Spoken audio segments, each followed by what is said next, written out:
Don't forget that. এক সন্তান হারিয়ে আরেকজনকে মৃত্যুর মুখে ঠেলে দিচ্ছে কি শিবপ্রসাদ? পরশুরামের আজকের পর্বে বিশ্বাসঘাতকতার ভয়ঙ্কর মোড়। রাস্তায় দাঁড়িয়ে শিবপ্রসাদ মৃণালকে বলে, এই বাড়ির মানুষের কথা ওই বাড়ির মানুষেরা সহ্য করে না, কেউ কাউকে সাহায্যের জন্য আসে না, কেউ কারোর পাশে দাঁড়ায় না, সমাজটা এভাবেই নষ্টের দিকে এগিয়ে যাচ্ছে। পরবর্তীতে আর কিছু না বলে শিবপ্রসাদ পিকুকে নিয়ে রাস্তায় হাঁটতে থাকে। এদিকে কিছু দূর রাস্তা যেতে কর্ণ চ্যাটার্জি গাড়ি নিয়ে এসে পড়ে এবং গাড়ি থেকে নেমে শিবপ্রসাদকে দেখে বলে, আমি তোমার কাছে যাইতেছিলাম, আমি শুনলাম লাট্টুকে নাকি খুঁজে পাওয়া যাচ্ছে না। লাট্টু কোথায় গেছে শিবপ্রসাদ? লাট্টুর কথাটা শুনে বিশ্বাস করো, আমার সত্যিই খুব খারাপ লাগছে। ছোট একটা অতটুকু বাচ্চা কোথায় যেতে পারে? আজকের সকালে লহরী আমাকে বলল লাট্টুকে নাকি খুঁজে পাওয়া যাচ্ছে না। এদিকে কর্ণ চ্যাটার্জির কথা শুনে শিবপ্রসাদ চুপচাপ দাঁড়িয়ে থাকে। কর্ণ চ্যাটার্জি বলে, এখন বুঝতে পারছ সন্তান হারানোর যন্ত্রণা কতটা? যখন আমার ছেলেকে কাস্টাডি দিতে রেখেছিলে তখন আমার ঠিক এমন কষ্ট হয়েছিল।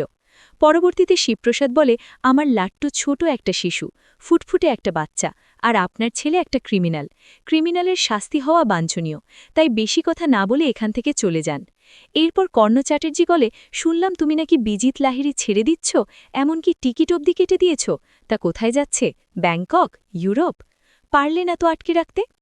এদিকে পিকু নিজের খাতা থেকে একটা রাক্ষসীর ছবি বের করে বলে, দুষ্টু দাদু, এটা তোমার ছবি, এটা তুমি রাক্ষস। পিকুর কথাটা শুনে কর্ণ চ্যাটার্জি খাতাটা নিয়ে ছিঁড়ে ফেলতে যায়। তখনই শিবপ্রসাদ হাত ধরে ফেলে আর বলে, পিকু ঠিকই বলেছে, আপনি দুষ্টু রাক্ষস, যেটা সমাজের জন্য ক্ষতিকর। খাতাটা ছিঁড়বেন না, এটা আমার মেয়ের আঁকা ছবি। কথাটা বলেই খাতাটা নিয়ে নেয় এবং কর্ণ চ্যাটার্জিকে গাড়িতে উঠিয়ে দিয়ে ড্রাইভারকে বলে, গাড়িটা এখনই নিয়ে যাও, না হলে কিন্তু অনেক বড় বিপদ হয়ে যাবে। ড্রাইভার পরক্ষণে গাড়িটা নিয়ে চলে যায় এবং শিবপ্রসাদ পিকু রাস্তা দিয়ে ড্রয়িং ক্লাসে যাওয়ার জন্য হাঁটতে থাকে। পরবর্তীতে শিবপ্রসাদ বলরামকে ফোন করে বলে, ভেতরের খবর কিন্তু বাইরে আসছে, কর্ণ চ্যাটার্জি জেনে গেছে বিজিত ছাড়া পাচ্ছে। এটা কর্ণ চ্যাটার্জি জানল কিভাবে? ভেতর থেকে নিশ্চয়ই কেউ একজন খবর দিচ্ছে। তখন বলরাম বলে, কিন্তু এই কথাটা তো শুধু আমরা 4 থেকে 5 জন জানি, তাহলে এর মধ্যে থেকে কেউ জানাচ্ছে? তোর কাকে সন্দেহ হচ্ছে? পরক্ষণে শিবপ্রসাদ বলে, সৌরভ, ওর ওপর নজর রাখ, কোথায় যাচ্ছে, কি করছে, কার সাথে কথা বলছে, সমস্ত ডিটেলস আমার চাই। কথাটা বলেই ফোনটা রেখে দেয়। পরের পার্টে দেখানো হয় স্পেশাল ব্রাঞ্চের সিনিয়র অফিসার বলরামকে দেখে বলে, তোমাকে দেখে এত চিন্তিত লাগছে কেন, কি হয়েছে, আর কার সাথে তুমি কথা বলতেছিলে? তখন বলরাম বলে, ভেতরের খবর কেউ একজন বাইরে প্রকাশ করছে, সেটা হচ্ছে সৌরভ। অপরদিকে তটিনী ঘরে চুল আঁচড়াচ্ছিল, তখনই সৌরভ ফোন করে বলে, ধরে নিন আমি আপনার একজন শুভাকাঙ্ক্ষী, আমি আপনাকে যা কথাগুলো বলছি সেগুলো মনোযোগ দিয়ে শুনুন।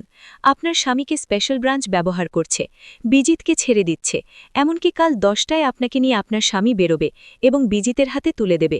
সেখানে বিজিতের লোক থাকবে আর ওখানে আপনাকে মেরে ফেলবে। কথাটা মিলিয়ে নিয়েন।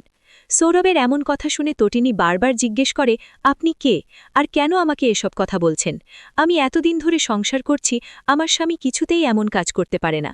তাছাড়া আমি 2 সন্তানের মা। পরক্ষণেই সৌরভ বলে, এক সন্তানকে তো হারিয়েছেন, এখন নিজেকেও হারিয়ে ফেলবেন। আমি যা বললাম সেগুলো মিলিয়ে নেবেন। কথাটা বলেই ফোন রেখে দেয়। তখন তটিনী খুব চিন্তায় পড়ে যায়। কিছুক্ষণ পরেই শিবপ্রসাদ ঘরে ঢুকতেই তটিনী জিজ্ঞেস করে, আমাকে দেখতে কেমন লাগছে?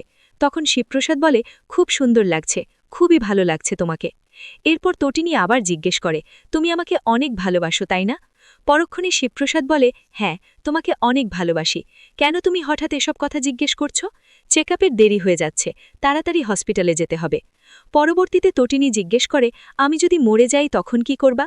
পরক্ষণে শিবপ্রসাদ তটিনীকে জড়িয়ে ধরে কান্না করে বলে, লাট্টুকে খুঁজে পাওয়া যাচ্ছে না, এর মধ্যে তুমি এসব কথা বলো না। তাছাড়া তোমাকে কালকেও নিয়ে বেরোবো, একটু রেডি হয়ে থাকবে। তখন তটিনী বলে, কালকে আবার কোথায় নিয়ে যাবে আমাকে? আজকে তো সমস্ত কাজ হসপিটালের চেকআপ, সমস্ত কেনাকাটা করে আসবে, আর পুজোর জন্য ফল সামগ্রী এগুলো তো সকালেই কেনা যাবে, তাহলে তুমি কালকে কোথায় নিয়ে যাবে আমাকে? কথাটা বলেই তটিনী সৌরভের বলা কথাগুলো মনে করতে থাকে। পরবর্তীতে শিবপ্রসাদ আমতা আমতা করে কিছু বলতে না পেরে তটিনীকে নিয়ে হসপিটালে চলে যায়। শেষ পর্যায়ে আমরা দেখতে পাই পিকু ড্রয়িং ক্লাস থেকে বাড়ি ফেরার পথে রাস্তায় কুকুরের ডাক এবং বিভিন্ন শব্দে ভয় পেয়ে যায় আর বলে, আমি তো এখন বড় হয়ে গেছি, আর কোনো ভয় পাব না। কিছু দূর রাস্তা যেতে একটা সবজিওয়ালা দেখতে পাই, তখন পিকু গিয়ে সবজিওয়ালাকে বলে, আমাকে কিছু ভেজিটেবলস দেন, পোটেটো, অনিয়ন, এগস। জানেন আঙ্কেল, আমার ভাই ডিম খেতে খুব ভালোবাসত। ও একাই 2টো করে ডিম খেত, কিন্তু আমার ভাই নিখোঁজ, আমার ভাইকে খুঁজে পাচ্ছি না। কথাগুলো বলেই পিকু কান্নায় ভেঙে পড়ে।